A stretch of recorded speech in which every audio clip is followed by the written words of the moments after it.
What made Samira's disappearance so concerning? It was very unusual for Samira not to speak with her family. There was actually quite a few calls between Samira's phone. I would call a mystery number. He was a handsome young man, and she felt like she could have a future with him. He had gone to prison actually for battering her. They discovered that he had moved out of the apartment and was no longer living there. I'm investigating a missing person, and they seem to think that they're in the past tense.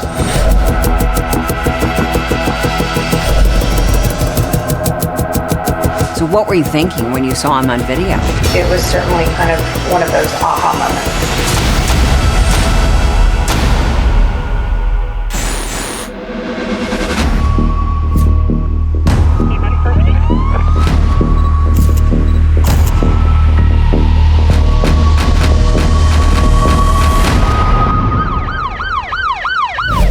Hi, I'm Nancy O'Dell. Today's Crime Exposé takes us to Pensacola, Florida, home of the Navy's famous Blue Angels training squadron. The military city became the backdrop of a terrifying mystery when a single mother vanished without a trace. It was the final call she made that would ultimately unravel secrets of a twisted crime.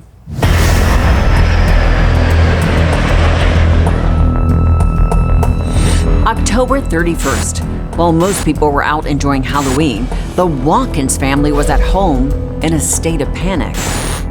25-year-old Samira had been missing for a couple of days, and they knew they needed help finding her. Who called the police? Sylvia Watkins actually called the Pensacola Police Department and requested an officer to make a missing persons report. Pensacola 911, where is your emergency? We want to report a missing person. Who is she? It's my sister. How old is she? She's 25. And what is her name? Samira Watkins. The last time the family saw Samira was on Thursday, October the 29th, around 10 p.m.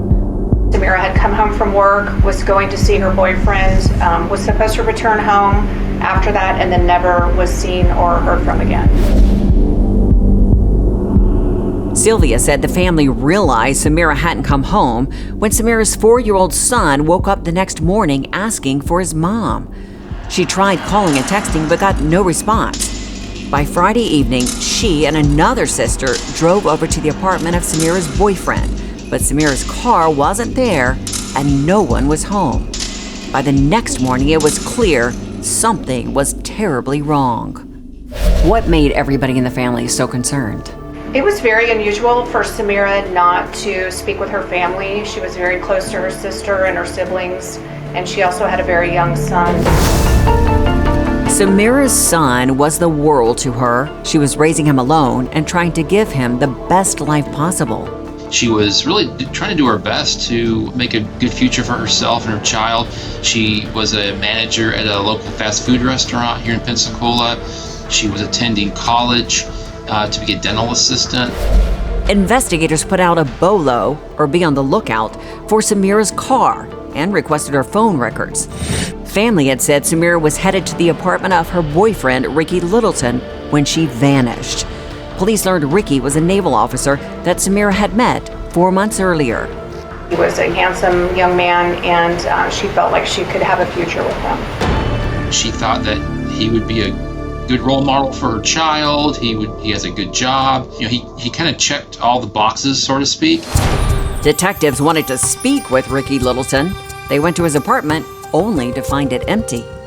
When law enforcement responded to Ricky Littleton's apartment, they discovered that he had moved out of the apartment and was no longer living there. The discovery of the vacant apartment only deepened the mystery of Samira's disappearance. Police searched the apartment but found no sign of blood or foul play. Investigators were now even more determined to track down Ricky. They found his cell phone number and called him.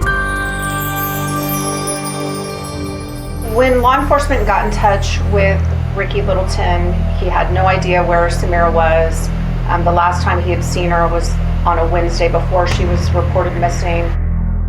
Ricky said he was positive He had no plans with Samira on the 29th since he spent that entire day and night packing up to move to a house on the base the next day. He agreed to come in for questioning. As detectives waited for him to arrive, Samira's phone records came back. It showed her last call was made on the 29th at 10:37 p.m. after she left her home. Surprisingly, the number she called wasn't Ricky's. There was actually quite a few calls between Samira's phone and what I would call a mystery number. It was kind of like this number that we didn't know whose number it was, and her family didn't know. But there was a lot of calls there on her last days alive between the two. Police now wanted to know who Samira had been talking with the night she went missing, and wondered if that person had something to do with her disappearance.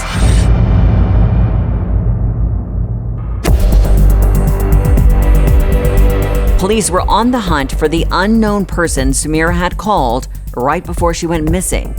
Her family offered detectives a name: William Peters, Samira's ex-boyfriend and the father of her child.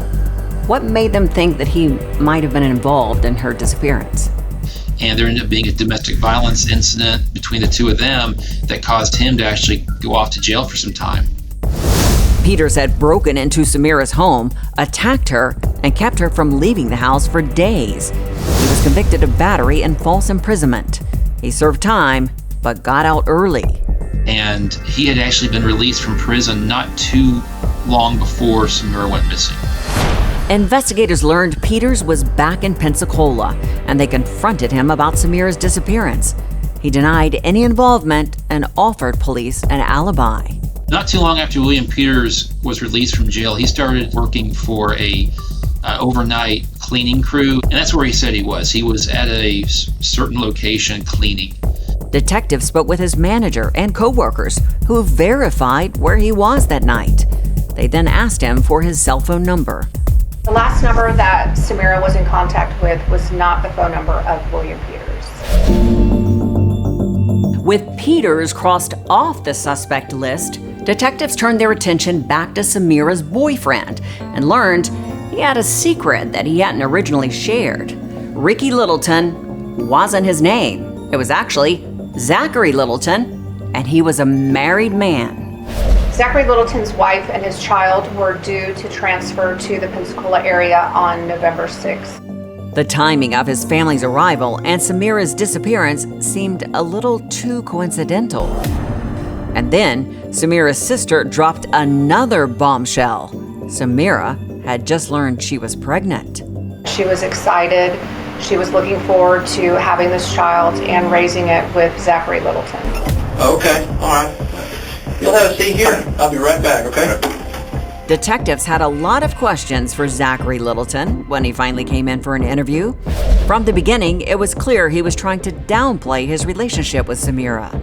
Wasn't really a relationship, we were just friends, that's what I thought it was. So maybe I did some things, I said some things that probably made her believe that we was in a relationship, but I didn't see it that way. Did your wife know that you were talking to this girl? No. Okay. Would that be a problem if she knew that? No, because she knew I have a lot of friends.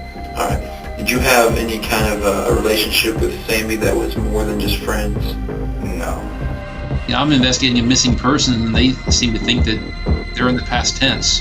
The detective knew he wasn't being honest and tried to earn his trust. I want you to feel free to tell me everything without you worrying about getting in trouble from your wife or getting in trouble at work. But understand that we're looking into this case, and I really need to know the exact extent of y'all's relationship. Okay, we had sex once or twice. Okay. Is she saying that it was your baby? She had never said it was my baby. Littleton insisted that the last time he saw Samira was on the 28th when she showed up at his apartment unannounced. He said she knew he was married and he had already told her things had to end. She's like, we need to talk. I said, what are we talking about? And I told you that my wife was coming, so what we were doing is over with. And you're good people, but ain't nothing else between me and you. It was good while it lasted, and you knew it from the gate. You knew it from the beginning that you weren't going to be the woman in my life. It really didn't didn't offer any real thoughts on where she could be, didn't offer any assistance. He actually just wanted to get the interview done and leave. With no evidence to suggest a crime had even taken place, Zachary Littleton was free to go home. But all that was about to change.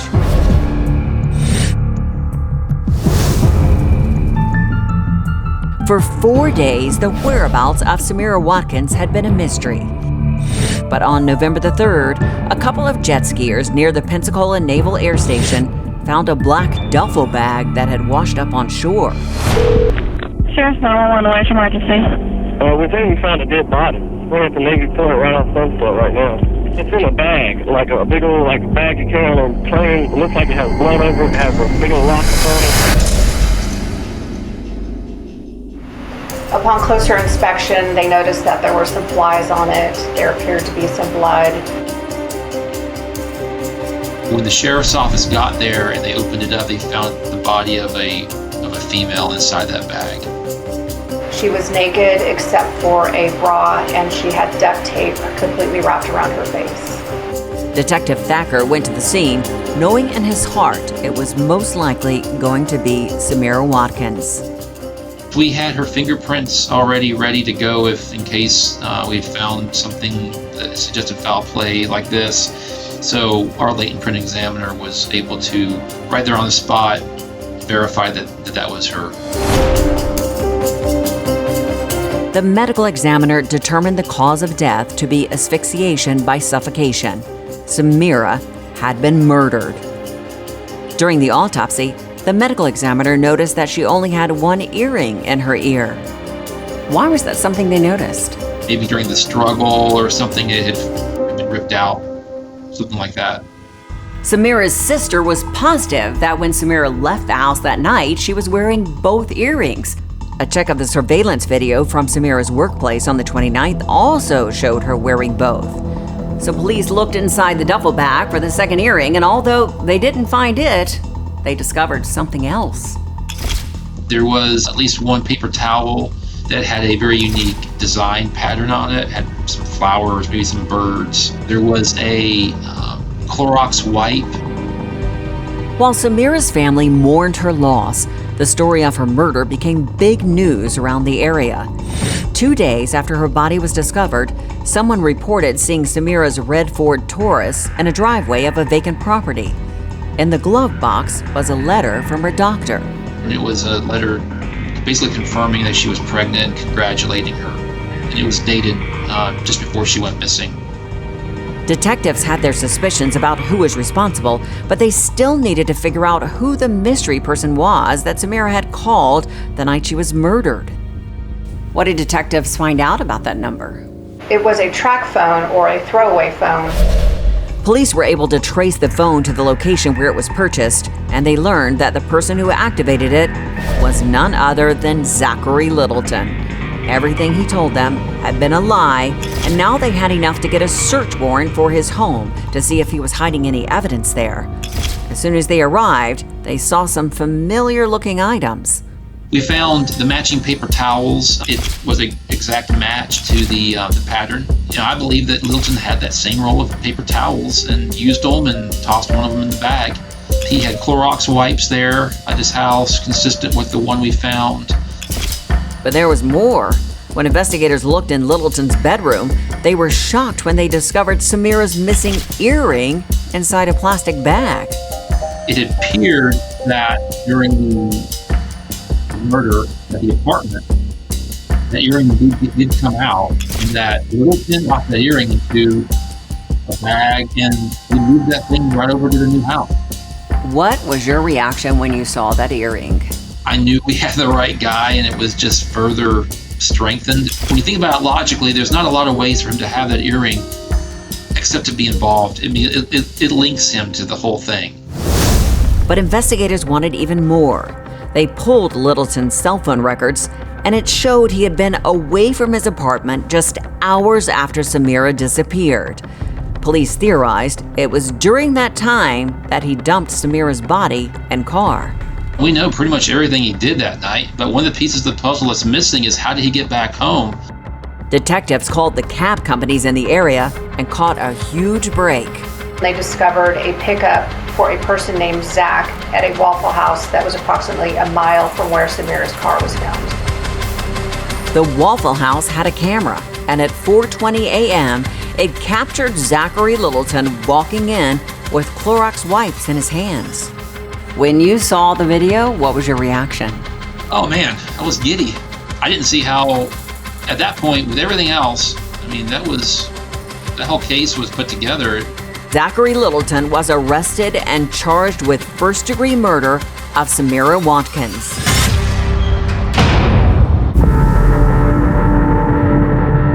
As Zachary Littleton sat in jail awaiting trial, investigators learned the dark truth about what he was thinking in the days leading up to Samira's murder. When Zachary Littleton's computer was seized and searched, law enforcement found searches on there for how to cause an abortion, what can cause an abortion. There were also searches for bodies in landfills, searches for what speeds up human decomposition. So what was the motive for all of this? This was a military member who had committed adultery, which can get him in trouble with the military. He also had a wife and a child that were getting ready to move to Pensacola. And also he had a female pregnant that he did not intend carrying on a relationship with. So those things combined were presented as the motive for the murder of Samira Watkins.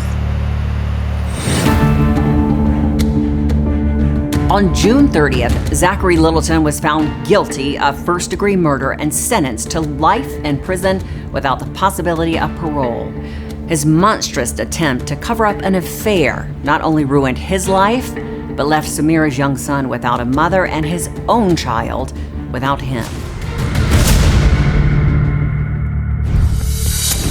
The devastating case of Samira Watkins, a pregnant mother brutally murdered, underscores a grave reality. Homicide is a leading cause of death amongst pregnant women in the United States. And while no advice can assure that you will be safe 100% of the time, here are a few tips that could help. If you ever feel threatened or unsafe, act on your instincts. Your intuition is a powerful tool in identifying potential dangers. Contact emergency services immediately. Your safety must always be the foremost priority. Engage with support groups specifically designed for pregnant women or those facing domestic violence. These groups provide practical advice, emotional support, and a vital sense of community. And for those experiencing abuse, immediate assistance is available. Call 911 or reach out to the National Domestic Violence Hotline at 1-800-799-SAFE for confidential support and resources. I'm Nancy O'Dell. For all of us here at Crime Exposé, please join us next time and stay safe.